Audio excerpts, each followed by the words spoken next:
What exactly is Battlefield 5? Well, first and foremost, it's a World War II game set in 1939 when the war starts, but it's also set in 1945 when the war ends.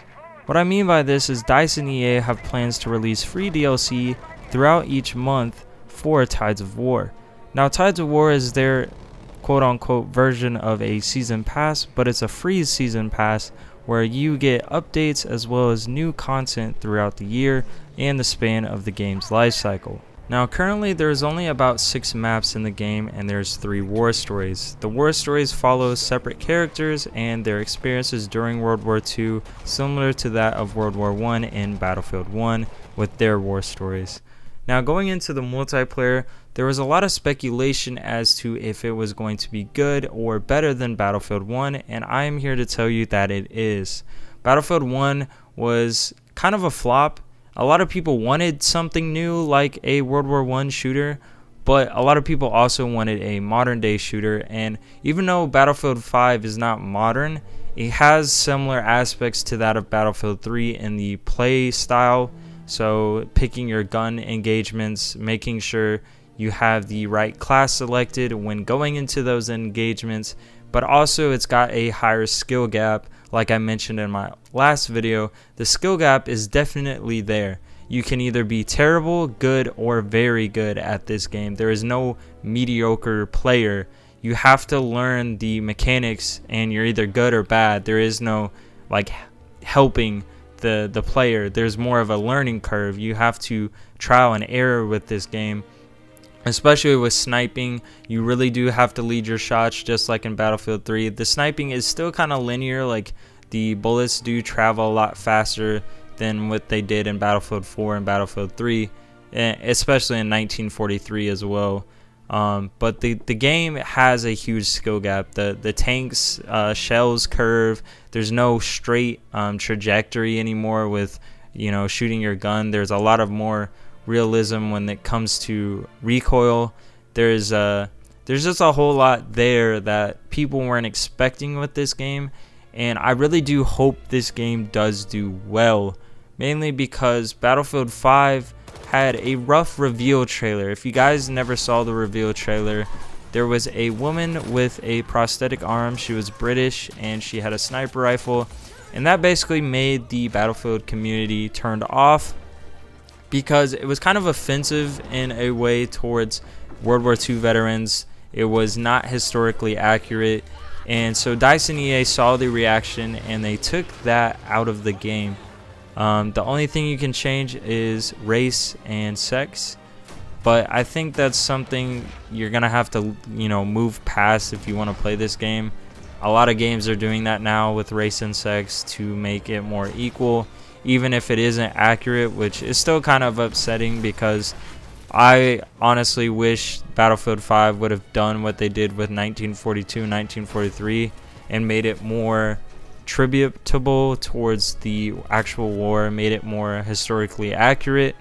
But what is Battlefield 5? It is a fun game. That's what it is. It is a must play. I honestly think this is top 3 I'd say Battlefield 3 is my number 1. I'd say Battlefield 4 or 1943 is my number 2, and then this is number 3. And I say that because even though it's not like 1943 or 1942, it has a similarity to Battlefield 3. It is fun. It's new. It's refreshing. There's a lot of new mechanics. The healing in the game. There is when you try to heal, it's not like it was before where you could be a medic class and you could just spam the heal button. You could just lay down health packs.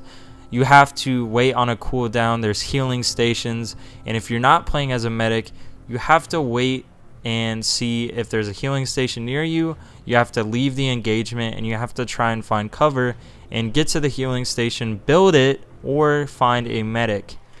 And time to kill needs a little bit of work, mainly because it is very fast, but I feel like once you get ahead of the time to kill and the actual skill gap, you're able to drop people from afar, like drop lots of kills while keeping a distance, because like not real wars, not a single real war other than a long time ago like the American Revolution or maybe even World War I, there was not a lot of close quarter combat like modern. It's a lot of long range engagements. So in this game you have to lead your shot, you have to make sure you're picking and choosing the right gunfights, or else you're gonna die.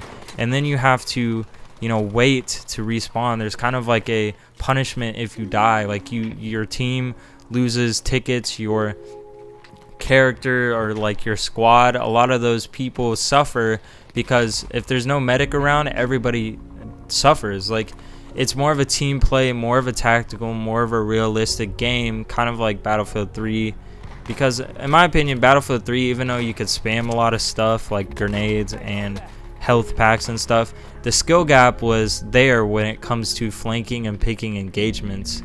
And then the leading shots has some, like when you lead certain shots, like with a tank or with a sniper rifle or machine gun, it has a similar recoil pattern or realism aspect to that of 1943. So the skill gap is there, and I'd say it is a must play. So this, even though it was a what is it video, I honestly think you should look at this more of a review, because my honest opinion of this game is, yeah, it had a really bad delay and it had a bad reveal trailer, but if you want something fun to play that isn't Call of Duty, because Battlefield 5 I think is a lot better than Black Ops 4. Black Ops 4 is very repetitive. Battlefield 5 has not as many maps as Black Ops 4. No, it has about the same actually.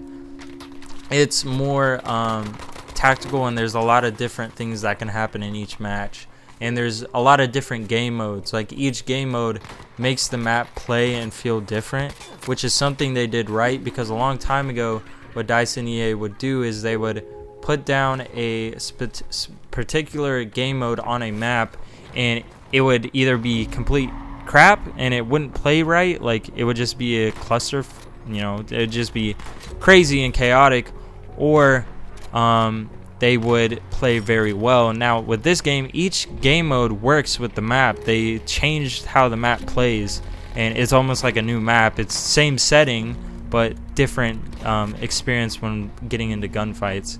But basically, hopefully you guys enjoyed this more honest, more in-depth review. I'll do a War Stories review as well.